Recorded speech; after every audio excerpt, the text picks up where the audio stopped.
Hello everyone, welcome back to the channel and welcome back to Planet Zoo. We are back in Arcadia and today we're going to be developing some staff and guest facilities in our wetlands biome. Now here we are looking over our wonderful jaguar exhibit and you will see that we have a new jaguar in here as well. You can just about see him creeping through the undergrowth there past that Brazil nut tree in the foreground.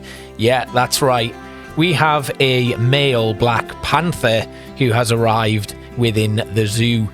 There's a female and two cubs there as well. The cubs don't actually belong to the male. They came from the previous alpha male. But yeah, lots more development to talk about. So we're going to dive into our speed build where we'll be building some shops, some guest rest areas, and a few others. As I noticed, we definitely need them at this point in the development of the wetlands biome. We'll also be finishing off a staff building that is just below the camera there that you'll have probably seen in the background of many of the builds. So let's jump in.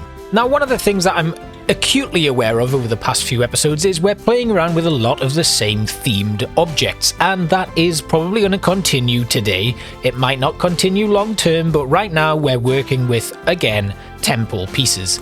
And I wanted to just start with a little bit of a base for our actual vendors that are going to go in here. And we're going to put in a pizza shop and a Gulpy Energy and a coffee shop. And the reason that I'm doing this is I'd like to continue giving my guests energy as they walk around the park. Because eventually the pathways leading through here will take people all the way around to Old Town. So I'd like to keep the energy levels up as people make the long journey into that central district. Now we had a little bit of a problem here trying to get everything lined up. And that kind of gives you an idea of some of the frustrations that can kind of befall a builder within Planet Zoo.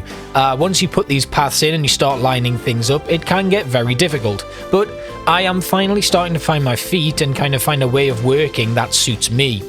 Next step was to put a ceiling on this place because we want to make sure bits of it are covered, but I didn't want the ceiling to stick out too much over our actual habitat for our jaguars. So again, you can start to see things building up. Now these flat pieces weren't really going to stay in. I'm going to create something completely custom for our roof, and that is going to be shown later on in the video. Then we pulled up some of these thick temple stonework pieces that are the ruins and made a full wall with them. Again, using some corner pieces and then some other little wall bits to get everything lined up nicely. Now where there were gaps, I'd be filling these in with singular stone pieces to make everything look a little bit more different, so that there's not too much similarity in between all of the building and stonework pieces that we're using here. It was a really nice build, and there were some issues with lining things up. Unfortunately, this was just the way I had to build this week because of the small bit of land that we were working with in this section. There were times, and there are actual times when I'm building, where I like to just make sure that I'm building everything on the world axis and then moving a building into place. And we did this with the temple for the Jaguar exhibit earlier on in last week's episode. That just gives me a lot more freedom to create everything on one singular plane, because you'll notice a few times when I'm moving walls and stuff here that nothing quite sits on the angle I want it to. And we've talked about this in chat a few times where we have little like live streams and stuff where things don't go to plan when you're trying to line things up properly, and it doesn't quite work. So the next piece I wanted to integrate in here was, again, the conservation pieces, and we used to our advantage the actual grid building from the stone flooring to get these into position. And I didn't want them to sit completely against the wall because I wanted around about a 1 meter gap in between the back wall and the actual piece itself. Because what we can then do is put in some foliage behind that to really make it pop a little bit more, and then stick a few neon signs on the actual conservation trellises themselves. And then we pulled some things across again. As you can see, getting very crafty and creative with those grid pieces so that our static actual background paneling gets into place really nice and evenly. And then adding an extra bit of flooring on the back here because we know there was a 1 meter gap right at the back here where the floor was a little bit uneven. So we filled all of that in, and that completes our flooring section. The next step is to fill in some of the blanks here. Now, I really like to cover up these pathing barriers here that we can't help but get in here. You can't actually have a path with no barrier when it's raised, so I like to cover them up with mulch, and then we're going to put a custom barrier on that curb, so it's completely covered, and we have something that is a little bit more law friendly with the build that we're going for in here. Now this mulch is eventually going to be filled in, but for now we're going to leave it and move on, recoloring our conservation paneling pieces so that they have a little bit more about them. And this inside, I wanted it to be colourful but not too garish. A lot of the stuff that I like to play around with when I'm building is very natural and still has a little bit more of a naturalistic feel. I don't like things to be too out there, so you'll not get a lot of like brightly coloured neon places here. Even when I'm moving on to some of the more kind of elaborate and vibrant builds, I'd still like to have a little bit of earthiness to them. I don't like things to stand out too much, but I always think that like a little bit of a pastel colour or just a little bit of like a dark blue in amongst like greys and darker colours and tones, they kind of stand out very nicely in their own way. Which is why a lot of the stuff you'll see, I'll be putting slightly darker colours on, and they still stand out enough in my opinion to the point where they kind of offer something to a build. So here we're just putting in our basic stonework here to cover up these trims, and we're going to recolour these later on. I like the colour that they are stock, but it would be quite nice to have something a little bit different. And now we move on to the bottom framework of our vendors, because I like these to be covered up. We could go with something really basic in here, but as this is a bit more of a basic build, I'd quite like to have the detailing going on within the habitat for our vendors. That's what we'll call it. So yeah, once again bringing in these temple pieces but using them differently. I've not really done this at all in this current like South American style build, but there was one time I'll say that we used it, and it was at the end of the Jaguar habitat build, and this kind of gave me the idea for the vendors. So in the actual guest walkthrough for that build, we have some little differentiating colours in our habitat, so all good. And it's looking a little bit better now. We're starting to get some flashes of colour coming through. And this is where I started to have problems with the rotation and the angle at which the building was placed, because it's not on the world axis itself. So certain pieces that you move, no matter what you do, they're going to move on the world axis. So when you're putting in little structures like this and then you want to move them into place but they're a little bit further down the way, like I'm trying to do here, it's not working. They're not lining up, because as you move, they ever so slightly move at an angle, which means they're never quite center. And that's why it's always quite a good idea to have one of these grid pieces as part of it, so that when you then duplicate that, you can duplicate the grid piece as well, and it will stay on the grid that the building is part of. So we were playing around with a lot of different objects here, and you can see me trying to kind of come up with an idea and something that's going to make it work, all the while working with the dodgy angling of pieces. And that was where it got frustrating.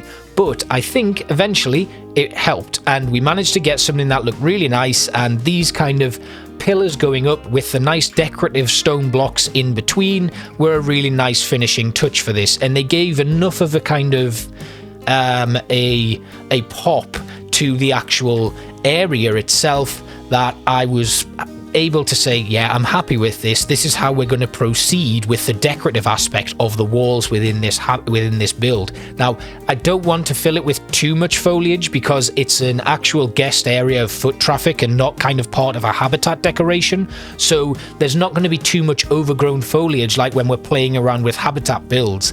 I like to treat my guest areas very differently, so they need to be a lot more clean and well trimmed, and everything kind of needs to be cut back a little bit. I don't want my guests going through overgrown areas. As much as it would be nice and easy, we need them to be a little bit more clean and clinical. And I also really like to hide the actual vendor desks so that they don't have too much of a pop. That like really dark red, obviously we can change the color of these vendors, but I don't want to do that. So I prefer to actually, we're putting a bit of a stonework desk in here so that that can completely hide the actual stock desk that is part of that vendor. After colouring these wonderful beams, everything's looking a little bit more in tune with the build that I'm trying to create here. And it was just a case of adding some extra pieces in to start forming up the framework of the roof. And this was again using these temple stone support beams, but we're not going to be colouring these ones. I'd like them to be a nice flat colour and texture, but we're combining some nice bamboo panelling in there as well. And I wanted to use the jagged pieces and then colour them the same brown that we've used for our, well, we're going to use for our staff area, and the little bits where we've used bamboo within the jaguar habitat, like the little timber framework that we built for the actual fire pits that are in the temple itself. And that led me to think about the extra decorative items that we need to put in place here, because what I'd like to do is very similar to what I did in the penultimate episode of the Entrance and Old Town series, where we just did some really nice decorations all the way through. And you can see a little bit of an issue here where we're trying to line everything up, because I'd quite like a little bit of symmetry on the roof here. So we need to make sure that the supporting struts are in the same place, and then that bamboo continues on all the way to the end.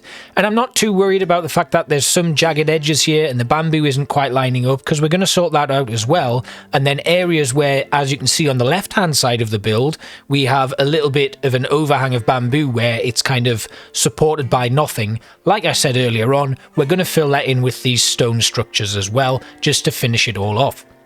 Now, we had some issue with this corner piece where it wasn't quite lining up, and again, that's due to the angle of our structure, because everything as we've been moving has gradually been shifting by like about half a degree in one particular location. It's made this kind of happen, and you can really see it when you get an overall picture of it, especially when it's lined up against a path. Now, the path here isn't exactly straight, but we want it to appear straight, which is why we need to make these slight adjustments to the building. And I'm not too bothered about it being a perfect shape, although you can kind of see when we zoom out it looks pretty rectangular, and that's okay as well. But we kind of have to play with the idea that it was in place and it's something that we have built to suit this path. Remember that this is a kind of on a little bit of a higher level, so we're going to imagine that the water is continuing through, and that's important because I'm still considering having the California sea lion somewhere around here, which is why we put that extra path in just opposite. You can see it's been removed now, but it does make an appearance later on in a different form, as I'd like a dive pool or some sort of underwater viewing area for the California sea lion, if that's where we put it, to be in there. If not, we'll have some sort of other animal with a diving requirement in there so that I can really make use of the area that I've started to build there. Next, it was about putting in some glass here, because I'd like a nice bit of natural light to come through here from above, and it was pretty easy to just put in some glass panels and move them all the way along so that they're supported by this bamboo and the stone structures that are in between. And as we kind of move through to the next area of the wetlands, we're going to be starting to see some more themes coming in as we start to move towards like a New World / North American style of architecture. And this is kind of where that needs to start to happen. So we can put in these little nods to that, with the modern glass contrasting with the temple and stuff. And that's just kind of where I like to start drawing these lines and having these bits of symmetry coming through, because you get a really nice artistic flow as you go through the zoo. And we are going to need to go back to our wetlands entrance area and start doing a combination of the architecture and stuff we have in our entrance with the temple South American themes that happen within this first part of the wetlands. We're also going to need to be moving our exhibits soon as well, so that's going to be another episode. But here we are putting in some stonework just to fill in these holes, and I think it's starting to look really nice. It's all coming together very well. This, like I said, has been a little bit of a different episode to what you've probably been used to so far in the wetlands kind of development, but it's a necessary one because our guests are starting to get tired as they come through these areas. So we need to give them a place to fuel up, get some energy, go to the toilet, and then carry on with what they're doing. These signs with the pizza pen and stuff are all very basic so far, but we'll look to do something a little bit more in a finishing touches episode. And I think it's important that we do these. It's certainly the way that I want to create the content on this channel. It's nice to kind of put in things and get like a basic structure going. Even though my basic structures now are becoming more and more elaborate and detailed, I still am aware that I'm producing a video for YouTube, and I have a timescale that I like to stick to in terms of getting things out there. So you kind of always run out of time. There's never enough time in the week to get things done for whatever reason. So I have to sacrifice certain things that I don't necessarily want to and would like to spend a bit more time doing, but I really like to keep to my schedule because that's the kind of thing that I set myself out and the goal that I look to achieve. So when I come to an end of a build and I do these like little mini tours and stuff, I'm already looking at ways that we can improve it and ways that we can finish it off. And then doing a finishing touches episode is just a really nice way to get back round and revisit all of the stuff that you've done in a certain time frame and really put those final details in. And that was why at the end of the kind of entrance area that we developed, I felt a little bit disappointed, like I'd kind of shortchanged the audience. Even though those builds were good, coming in and doing a finishing touches episode I think is a really nice way to kind of sign off on some builds and stuff and make sure that we've got the best out of the areas that we are developing. And obviously when you're doing a habitat and stuff, there's a lot more time to be able to do those things because the main important aspects of them are the habitats themselves. So like our jaguars, as long as we'd kind of got that temple complete, got all of the foliage and enrichment items and stuff in place, the exterior didn't necessarily matter as long as we had good barriers in place that were thematic.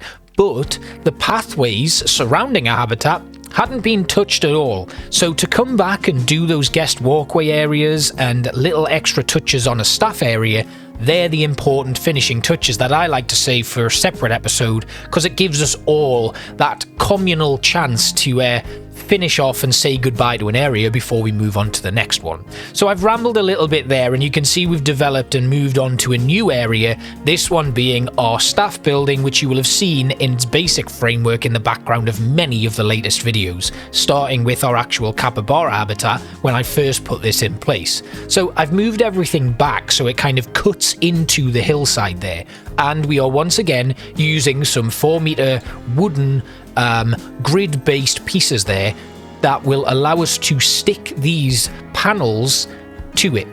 Once they're stuck and put in place, we can then use them to build up our wall and start to move that into position and back it up onto the roof. Now the actual interior staff area here, we're not going to be decorating much because it doesn't need it. It's going to be largely hidden and we're not going to be taking the camera in there very often at all. Again, in a finishing touches episode, I might come back and actually put some detail in there just for the sake of it, but I'm not too fussed about it. I want it to look good from the outside right now, and that's what our main focus is. So we're stealing a couple of the archways once again. These were, like I've said before, in a blueprint that is provided by Frontier as the developers of the game, so it's an unlockable blueprint that you can get through research, and I just stole these and integrated them into my custom builds. And we're going to do that for this because, as you can see, there's a curve with the path here as it comes around, and we need to kind of fill that little gap in. So we're going to use this stonework to create a nice little corridor for our staff to exit the staff building, and then we'll integrate that with a nice new roof. I then came across and I copied the top of the temple here, because I want that to be repeated in this one that's kind of sinking into the hillside. And I think it's a great idea because it's kind of like we've had this here and the land has kind of eroded over time or what have you, or whatever. We've just built it into the landscape ourselves. So I brought down a basic platform, and then again we started copying and pasting the entrances in, and we're going to flesh this one all out a bit later on. But you can also see that we have a little bit more space on the roof here that we're going to need to fill in. And once we get a little bit more of a picture of what the roof is going to look like, because this is going to be a little bit difficult with the curve and the fact that it doesn't quite sit in. And this is where we're going to start putting on a brand new custom roof. And to do that, I took one of the basic 4 meter temple roof pieces, and then we created a brand new custom roof just using some of the standard support beams to create a brand new pattern of stonework. And once we finish this off, we're then going to duplicate this entire section and make it the entirety of our floor. Which means, as we're putting foliage and stuff in, that foliage is going to sink through the bottom of it. So we're going to get little bits of leaves and stuff just dropping through as if it's kind of grown underneath and started pushing some of the brickwork aside, which, you know, doesn't sound great on a roof, but I think it looks really cool. It's a really nice finishing touch, and once we've got it all lined up like that, we remove the roof that we've currently got in place and then put this brand new one in, and that actually gives us the freedom. Once we've got this all in, we'll bring it right the way out, putting a few rotations on as well so that there's even more of a difference in between the little rocks and stuff that are in there. Duplicate all of that all the way around. No one's going to be standing on this, so we're not going to get any clipping or anything going on, and then we're just going to duplicate a few of the other pieces to then form up a brand new roof. So as you can see here, we're just duplicating it out so that it has a little bit of an overlap like that, and then we remove little bits so that we get a finished roof there. And then once we put in some stonework to frame it all, it'll look like one solid piece. Obviously, we're going to bring the roof of that temple forward a little bit, and underneath we can start taking things out, but I didn't really like how that looked, so we put it back in so that there was a nice smooth roof underneath, adding in some extra wooden walls there just to finish it all off, and then we'll come in with these support beams to give it a nice bit of a top frame and really get a finishing touch on this exterior temple structure. And once it's all finished, it's going to look really nice. I then wanted to add a little bit more of a dimension, so we put some angled stone slabs in here and then just pulled them all the way out, sunk them back into position, and it offered a nice little bit of support to this. And it also means that if there's any other little bits of stonework kind of sticking out, we can cover them up with these brand new pieces that we've put in. And when I'd finished that, I didn't really like that there wasn't a great deal of supporting beams in, so we duplicated them and put a few more in place as well, just to really finish it off. So we've got this really nice front of this temple, and then I put a bit more stonework in on this side just to close off that little curvature so it looks like a little bit more of a solid object, and then added that final bit of framing to it. And then it was just a case of decorating above the roof and putting in a little bit of overgrown foliage on it. But it's all looking really good now, and there's a really nice kind of frame coming together for this staff area. Next, we need to start putting in some foliage and tidying up the area behind this staff area. And we want to do that by using a combination of, like I've already said, foliage. So we're going to be using our usual strangler fig tree roots and Spanish hanging moss on our walls, throwing in a few more bits and pieces of plant work and bushes around the area, backing out onto our capybara habitat. As you can see here, we're just filling that in with scaveola bushes, and then we can start moving on. And at the back, we're going to be putting in some temple. I've been spending too much time on temple stuff. We're putting temple stonework in here though, just so you can see there, and a fallen Amazonian tree. And then at the back of the temple, we're going to be using some of the tropical rocks to just build up that rock face at the back there. And of course, because we don't have the requirements of a particular animal here, we can bring in some of the other more temperate looking areas and foliage, like bushes of brambles and bracken, that then merge with scaveola bushes to create this sort of overgrown area right at the front here. And as you can see, at the moment it just looks like a kind of stock area there where we've got lots of very uniform bushes, and we want to make that look a little bit more overgrown. So we brought in a load of tick seed and then threw down a couple of coconut palm trees. Once I'd done this though, I thought this looks very sparse, so I started building up a nice rock formation right in the middle here, and this started to take on a new dimension. And this is what I mean about just playing around with things and kind of not being afraid to overdo it, because you can always cut it back, but if you never try it, you're never going to know. So feel free when you're just doing little builds and stuff to just put down a load of foliage or a load of rocks and see what sticks. And I really like these two rocks that are kind of pointing up there. And I did actually try using a little bit of water, sinking the terrain down a little bit, but I just couldn't get it right. So eventually I reverted back to the original structure, even after like moving this rock construction down into the ground a little bit more, it still didn't seem to sit quite right. And I think it was maybe because there was too much foliage there. So we had to take some out, and eventually it kind of formed up to the exact kind of pattern I was looking for.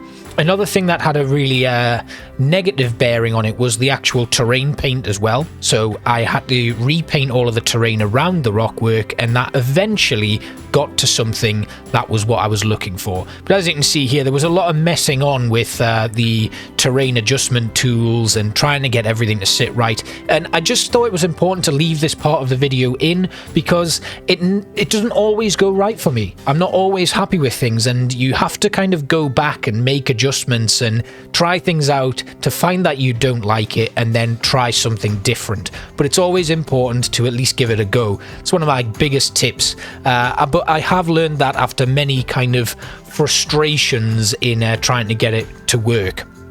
I still have frustrations with the staff paths. I think it would be good to just be able to set the mechanics of a path to something that is not usable by guests. Obviously we can put in those guest barriers and stuff, but they seem to work on staff as well. It was one of the problems that I had with another build of mine in Northlands. I didn't realise that my staff weren't going past those barriers, and it was causing some major issues because they couldn't access their staff areas.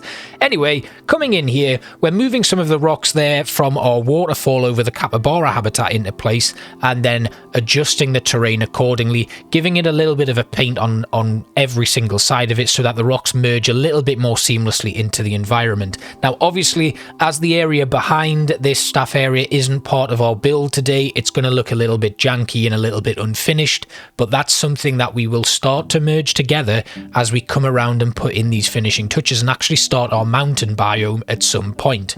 Interestingly enough, we are almost done with this middle area of the wetlands biome, so maybe once we actually finish it off and put in those final habitats, rather than moving into the bottom area of the wetlands, we could start our first mountain biome setup. That's something we can think about for the future though.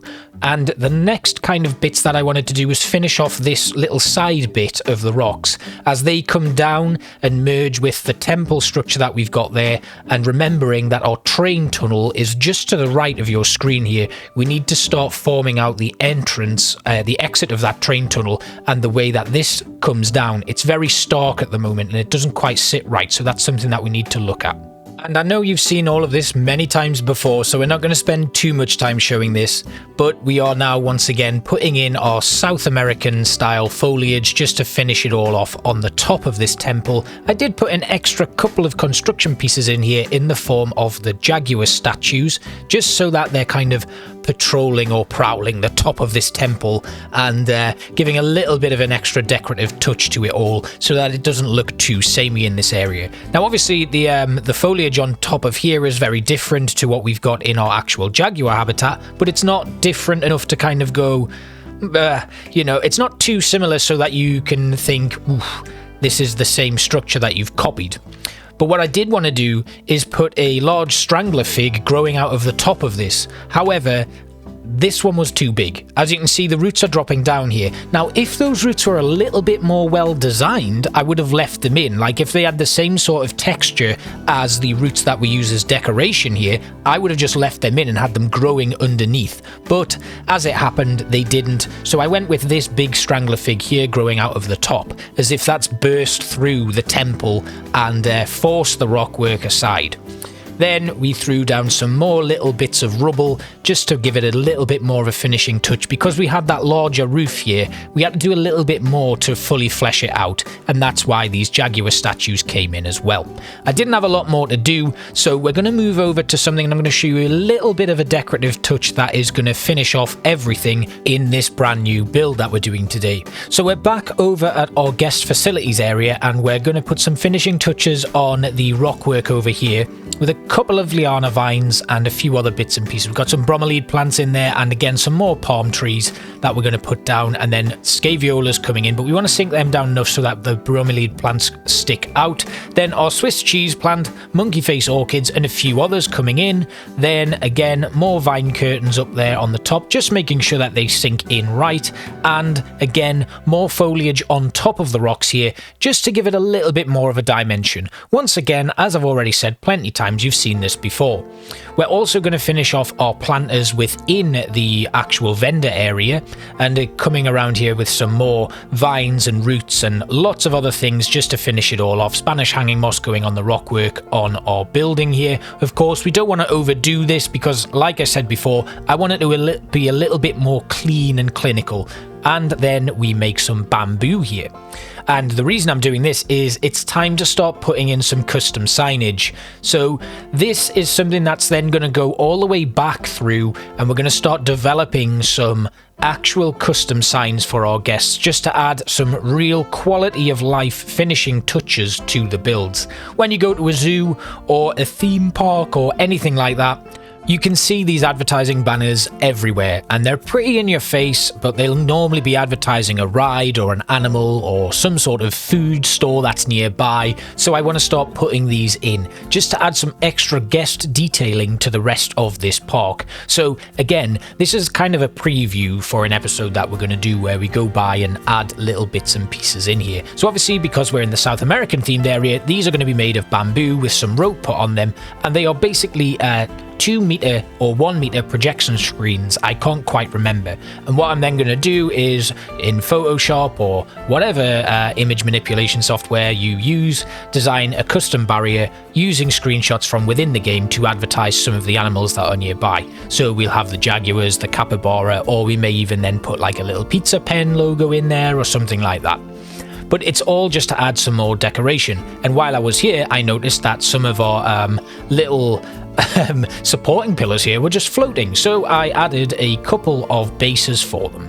We then came in and made some finishing adjustments here. I wanted to put some lights in, and unfortunately there wasn't a great deal available to me, so I created something custom. And I actually used a new world planter for this, this rounded one here that we sunk down into the ground a little bit, and then once again using the South American lantern, I threw that down into it, so we had a little fire pit in the corner of each room, and then we added some neon signs to the conservation slats there that would indicate what shops were in this area. And of course we added the foliage into our planters here right at the end, but that's about it. So there've been a couple of extra off-cam things that have gone on, just extra finishing touches to foliage and the areas around this brand new space that we've got created, and I'm going to show them in the tour, but for now that's about it from me. So I really hope you've enjoyed this one. It wasn't as expansive as my other episodes, so I am sorry about that, but I think it's been a good one nonetheless, and it's a necessary development for the future of this zoo. So thanks again for watching, guys. I hope you enjoy the tour, and I will see you all next time.